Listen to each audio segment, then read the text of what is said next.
Thank you, Andrea.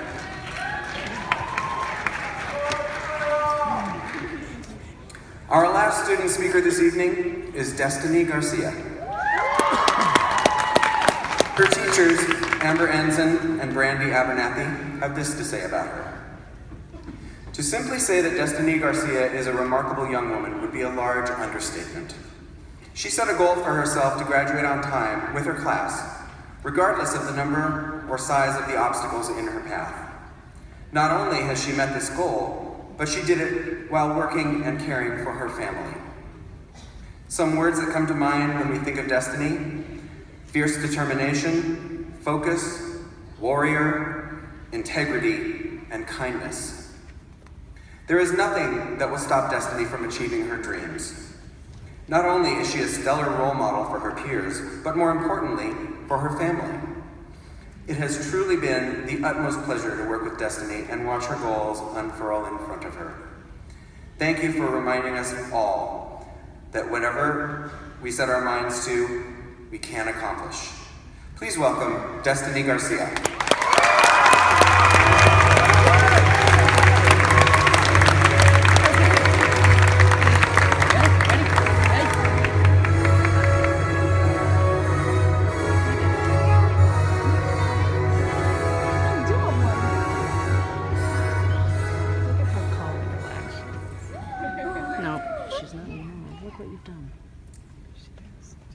You guys look all so beautiful.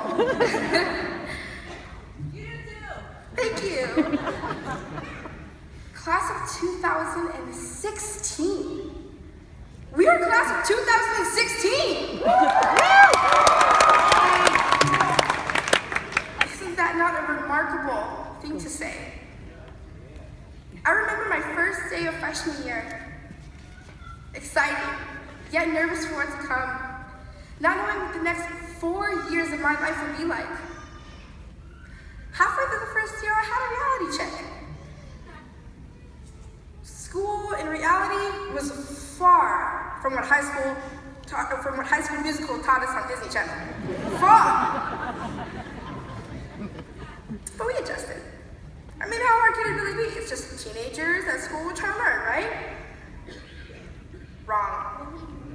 So wrong. These students next to you trying to figure out the same algebra problem that you are is not just here to learn. Like the guy sitting in the chair next to you, who would always have his earphones on. Little did you know, he also uses his earphones to tune out the chaos at home. Because his parents, who are in the middle of a divorce, continuously argue day and night. Or what about the guy who's always tardy? Little did you know, he spends his nights working a part-time job to help a single mom pay for the small apartment that they live in. How about the one girl that comes to school an hour before the OFL doors even open, with a backpack on her back, a diaper bag in her hand, and a baby in a bouncer? She's the same girl who was the first one at school and the very last one to leave.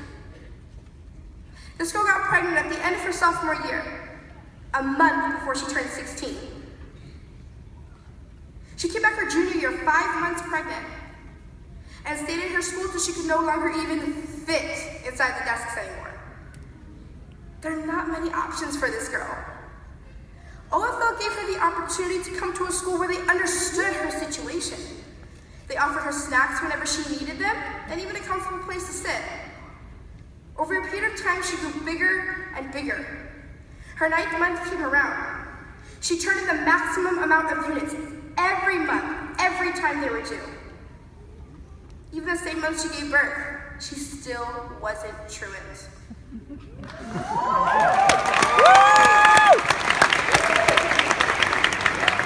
And little did you know, that girl was me.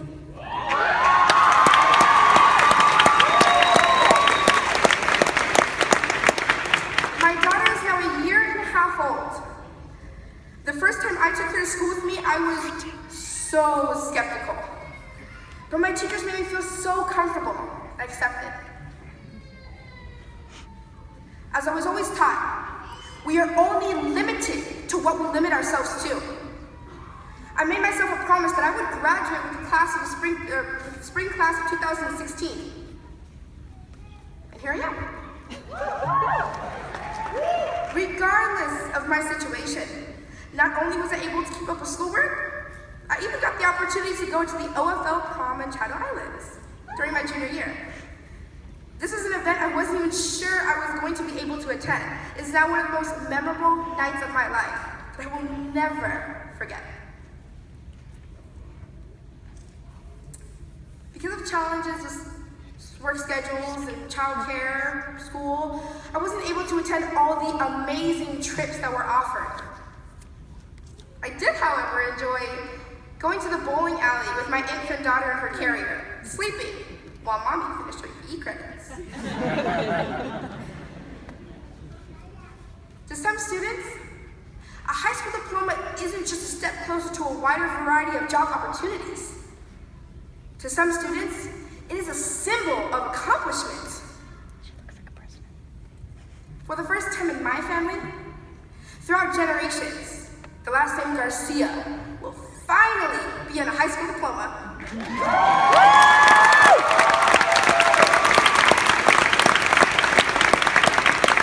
to my father, that means more than words could ever say. Statistics show that less than 50% of teen mothers actually graduate from high school, and less than 35% actually graduate on time with their class. In the United States, the average rate of dropouts per year is just over 1.2 million students. Some of you may have children of your own, and some of you may not. But everyone has a story of how OFL gave you an opportunity. Whether it was the opportunity to better yourself, the opportunity to better your education, or just the opportunity to grow as a person. Most of all, OFL gave us a place of endless opportunities. To learn how to deal with our current situations, no matter what is going on in our lives. Whether we have jobs, have kids, or just have a hard time understanding in a regular classroom setting. OFL gave us the place of endless opportunities. With that being said, when we leave here today, I want us all to remember that our capabilities are not limited, that we are not a statistic, but that we are all capable in creating our own destiny in whatever we set out to do. We define ourselves. Class of 2016 isn't just a class. It is the number that represents how many times we got knocked down, got right back up, dusted ourselves off and tried again. 2016 times we were told we couldn't, but we did anyway. 2016 times we questioned ourselves, but we dug deep to find the courage to push on. 2016 times we dreamt of this beautiful moment right here. We're a group of people who refuse to let anyone define who we are or who we are meant to be. And as we set off into our adult lives, we shall always remain determined, yet humble, not forgetting the people who helped us on our way. I know with the skills and confidence I've gained at OFL, that I can do whatever I set my mind to do, as all of you can. To my fellow students, you look amazing, by the way. But over the past 4 years, we have learned so much. I think we can all say that.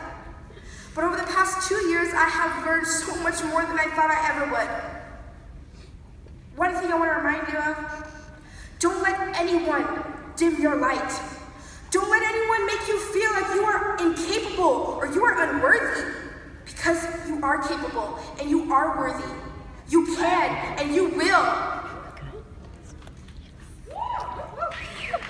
So to our parents today, I want to remind everybody of the amazing things that our parents have done, our family has done, to push us when we felt like we couldn't even push on anymore, to feel like we were limited, to feel like we were just unable to push on. Thank you, parents, for always encouraging us, for always telling us that we could, for always making us feel like we were able, we are worthy, to never giving up on us. So thank you.